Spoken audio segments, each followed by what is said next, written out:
Y hemos llegado ya, hoy sí, a la recta final de estas meditaciones con nuestras últimas 4 meditaciones de todo este ciclo que Dios ha permitido que pudiese tener a lo largo de estos 2 años. Y estas últimas meditaciones, sobre todo las próximas 3, se basan en un escrito de Elena White acerca del juicio final, una visión que tuvo de todo este panorama. Realmente, ¿cómo están nuestros casos hoy en día ante Dios? ¿Estamos listos para poder soportar de buen agrado ese juicio final? ¿Estamos listos? ¿Nuestras conciencias están totalmente preparadas para ese momento que será terriblemente si no hemos hecho lo que tocaba? El juicio final, primera parte, en ello meditaremos. Bienvenidos.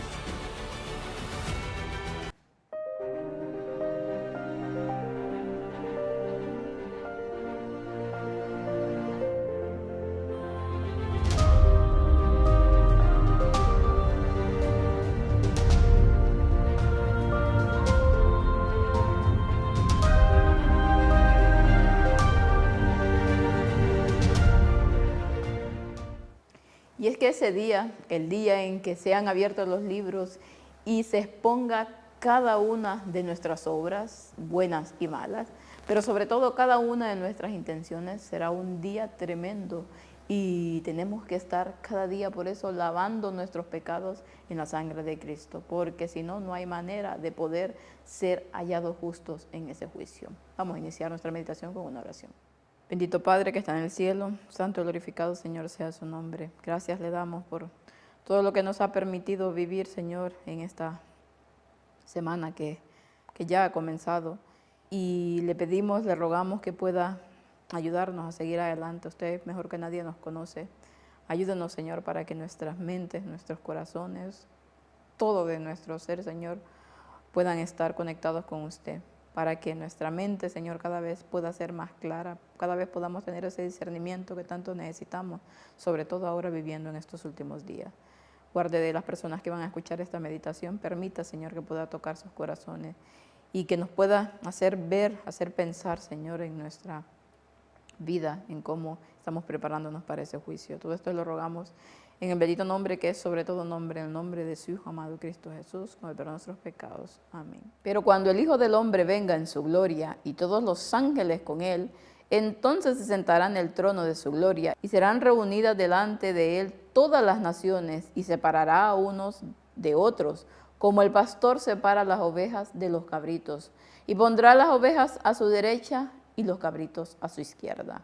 Mateo 25, versículos del 31 al 33. Aquí en este texto nos habla precisamente de ese día, del día del juicio final, cuando Cristo va a dar conforme a cada uno, conforme a sus obras. Pondrá, dice, los separará, pondrá a unos a la izquierda y a otros a la derecha. Y allí no habrá nadie que se escape. Ahí no habrá secreto alguno, secreto aquellos que parece que nadie se va a enterar porque lo hemos hecho en la más profunda oscuridad. Ahí todo saldrá a la luz. Será un día tremendo, será un día terrible para aquellos que realmente no se han preparado justo para ese momento.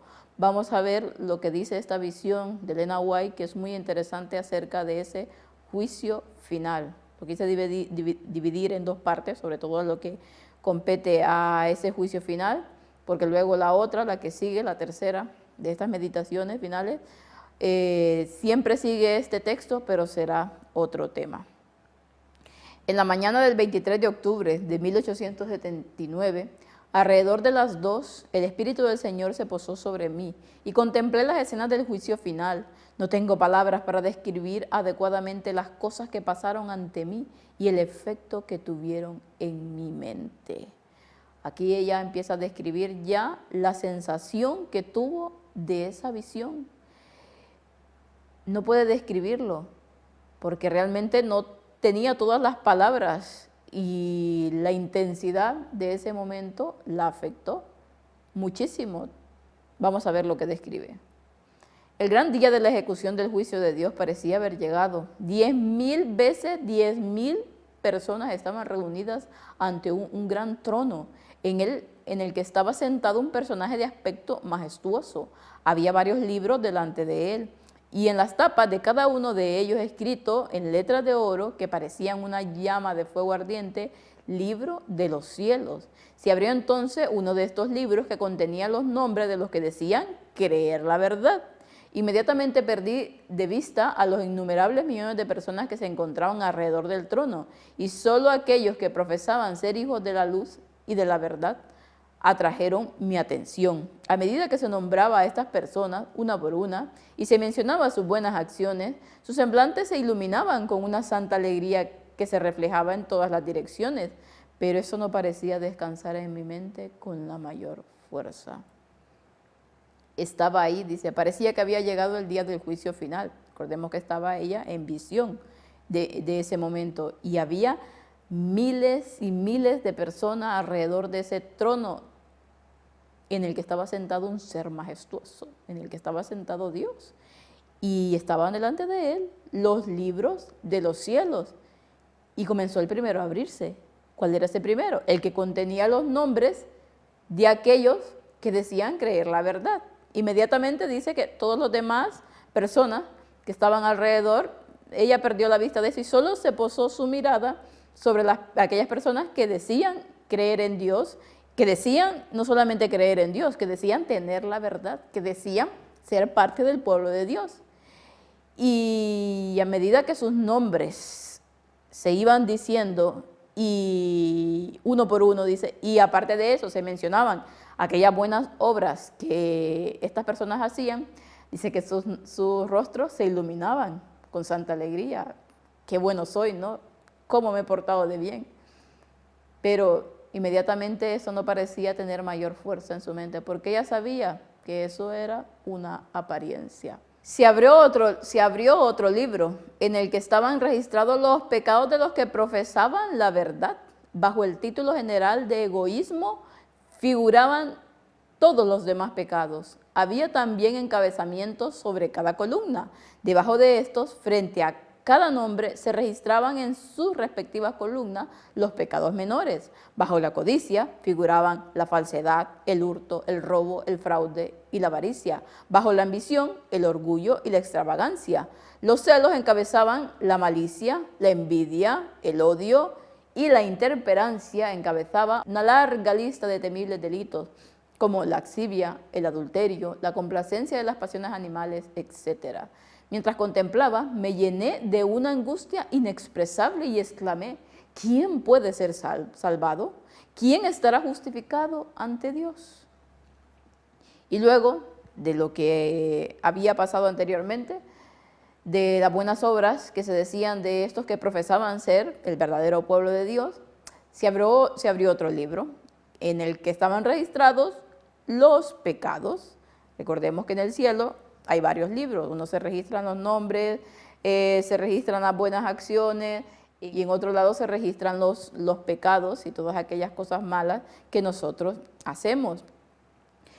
Y dice que se abre otro libro, y este es donde están registrados los pecados precisamente.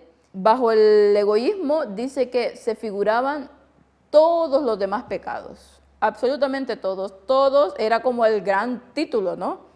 Donde luego provenían todos los demás pecados. Pero también había encabezamientos sobre cada columna, habían columnas. Debajo de esto dice, frente a cada nombre se registraban sus respectivas columnas los pecados menores.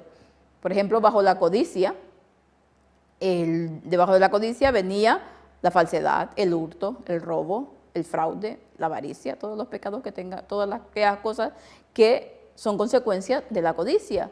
Luego, bajo la ambición, pues el orgullo, la extravagancia, los celos encabezaban otra columna, y bajo esos celos que venía la malicia, la envidia, el odio.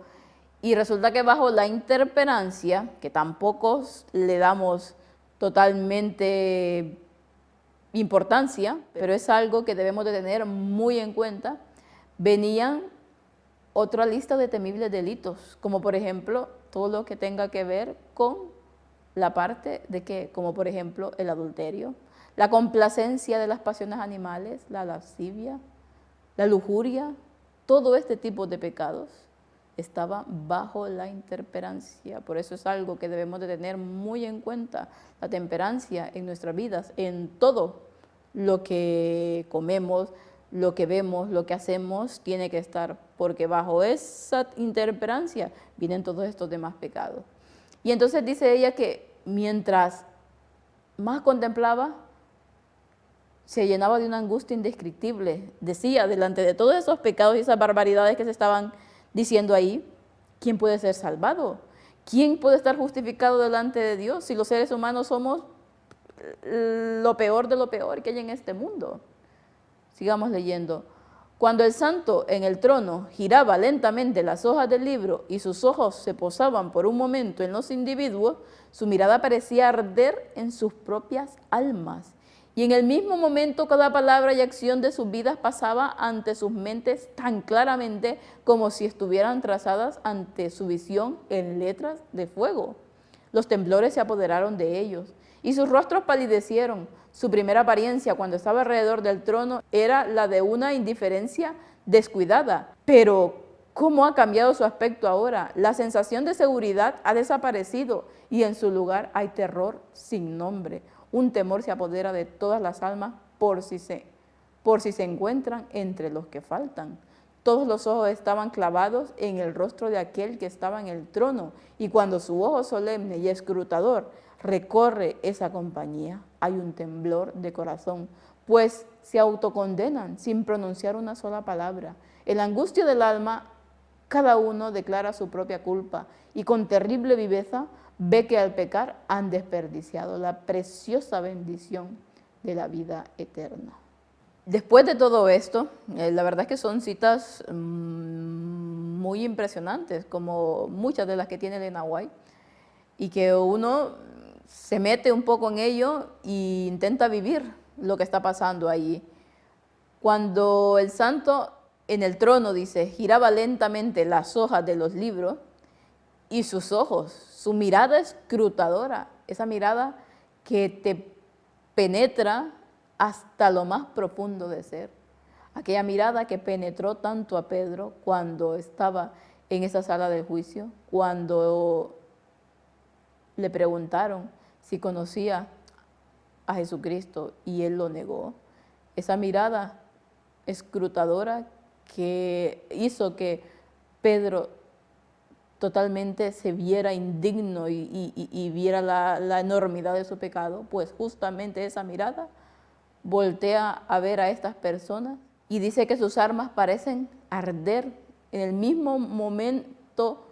Cada palabra, cada acción, cada cosa que ellos han hecho en la vida, sea encubiertamente, sea a la vista de todos o sea en la oscuridad, pasan delante de sus ojos y comienzan a ver y a vivir todos esos instantes en los que ellos estaban haciendo mal y estaban totalmente inmersos en el pecado y no se daban cuenta que iba a llegar un momento en que tendrían que rendir cuenta de sus actos. Entonces los temblores, dice, se apoderaron de ellos y sus rostros palidecieron. Es que imaginémonos la escena.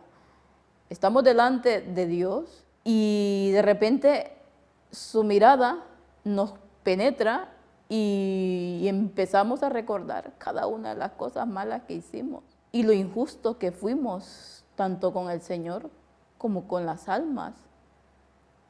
Y entonces aquella indiferencia que en un momento en el que se dictaban las buenas acciones, ellos parecían, ah, mira qué bueno que soy, se pierden totalmente. Ahora desaparecen, ya no pueden verse ciegamente. El velo que los estaba cegando, el velo que tenían delante de ellos, se ha quitado y ahora ven realmente su indignidad. Un temor, dice, se apodera de todas las almas por si se encuentran entre los que faltan.